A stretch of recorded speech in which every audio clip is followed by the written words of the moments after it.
네, 직장인 중에 3명 중 1명은 여전히 직장 내 갑질, 괴롭힘을 당하고 있는 것으로 드러났습니다. 네, 괴롭힘 방지법이 시행된 지 4년이 지났지만 나아지지 않고 있는 건데요. 오늘 그 실상을 알아보겠습니다. 직장갑질 119에 나가 있는 뉴스캐스터 연결합니다. 박서희 캐스터. 화요일 출근길 인터뷰에서는 직장갑질 119 오진호 집행위원장을 만나 얘기 나눠보겠습니다. 안녕하세요. 예, 안녕하세요. 네, 여전히 직장 내 갑질, 괴롭힘이 발생하고 있다고 하는데 그 정도가 어느 정도인가요? 저희가 가장 최근에 한 실태조사에 따르면 직장인 3명 중 1명, 즉 33.3%가 괴롭힘을 경험했다고 응답했는데요.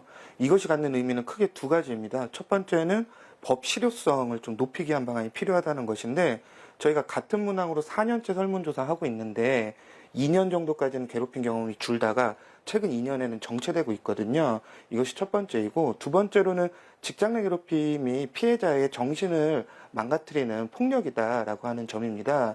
괴롭힘을 경험한 분들이 본인이 겪은 괴롭힘이 심각하다라는 응답이 50% 가까이 나왔고요. 우울증이나 불면증을 겪고 있다라는 응답도 37.8%나 됐습니다. 특히나 이런 것은 5인 미만이라든가 청년이라든가 비정규직과 같은 일터의 약자들에게 더 높게 나타나는 것으로 확인되었습니다. 어떤 유형의 갑질과 괴롭힘이 계속되고 있는 건가요? 언어적인 괴롭힘이 여전히 많은 것 같아요. 예를 들어 사장님이 네가 학벌이 제일 낮으니까 너는 회사에서 나대지 말아라 이렇게 얘기한다던가, 너처럼 덧셈 뺄셈 못하는 사람은 처음 봤다라는 식으로 특정인을 모욕하거나 비하하고 무시하는 이런 괴롭힘이 한 22% 정도 나왔고요.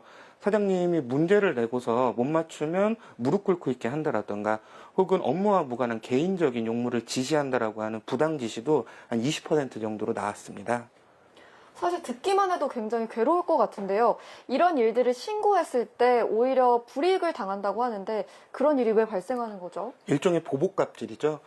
저희 제보 사례들을 보면 괴롭힘 신고를 했더니 회사에서 피해자와 이야기하지 마라, 대화도 나누지 마라 이렇게 지시가 내려온다라던가, 이전에는 문제되지 않았던 상황들을 갑자기 문제 삼아서 징계를 내린다거나 하는 등의 사례들이 이어졌는데요. 가장 큰 문제는 이런 보복갑질들이 피해자가 신고를 못하게, 신고를 꺼리게 만든다라는 점입니다.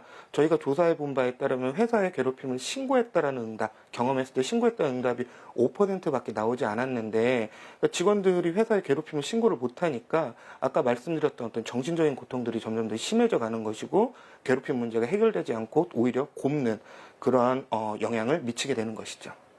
결국 괴롭힘을 당한 사람들이 계속 괴롭힘을 당하고 있는 건데요. 이런 점들이 개선되지 않는 이유가 뭐라고 보시나요? 크게 두 가지로 보여집니다. 첫 번째는 노동부의 역할이 좀 중요한 거 아닌가 싶은데요. 그러니까 직장 내 괴롭힘을 겪고 회사에서 해결이 안 되면 노동부에 신고해야 되는데, 노동부에 최대 지금 4년 동안 신고된 괴롭힘 건수가 3만 건인데 이 중에서 행정조치나 그런 법적인 조치를 한 것이 14%밖에 되지 않거든요. 그리고 노동부는 괴롭힘이 심각한 사업장에 대해서 특별근로 감독하겠다고 했는데 4년 동안 15곳 했어요. 그러니까 엄정한 법 집행을 해야 되는데 실제 솜방망이 처벌하고 있는 것이 문제 아닌가 싶고요. 두 번째로는 회사의 조직 문화가 좀 바뀌어야 됩니다. 그러니까 이 법은 직장인을 도구 취급하지 말고, 그리고 아랫사람 취급하지 말라고 하는 것이 핵심인데, 이를 위해서는 좀 내실 있게 회사의 조직 문화를 좀 들여다봐서 이전과는 좀 다른 조직 문화를 만들기 위한 노력을 해야 되는데, 이 부분이 좀 부족한 것으로 보입니다. 그렇다면 직장 내 괴롭힘과 갑질이 어떻게 개선되면 좋을까요? 한 세 가지 정도를 이야기 드릴 수 있을 것 같아요. 첫 번째로는 법이 좀 개정돼야 되는데, 특히나 5인 미만이라든가 아니면은 프리랜서 혹은 파견직과 같은 사람들도 법 적용을 받을 수 있게 적용 범위가 넓어져야 될 것이고요. 두 번째로는 아까 말씀드린 것처럼 노동부가 조금 더 엄정한 법 집행을 하는 것이 필요하겠고요. 마지막으로는 좀 회사 차원에서 내실 있는 예방교육, 그러니까 조직 문화를 바꿀 수 있는 예방 교육을 통해서 좀 회사 자체의 문화를 바꾸기 위한 노력들도 경주해야 할 것으로 보입니다. 네, 오늘 좋은 말씀 고맙습니다. 네, 고맙습니다. 지금까지 출근길 인터뷰였습니다.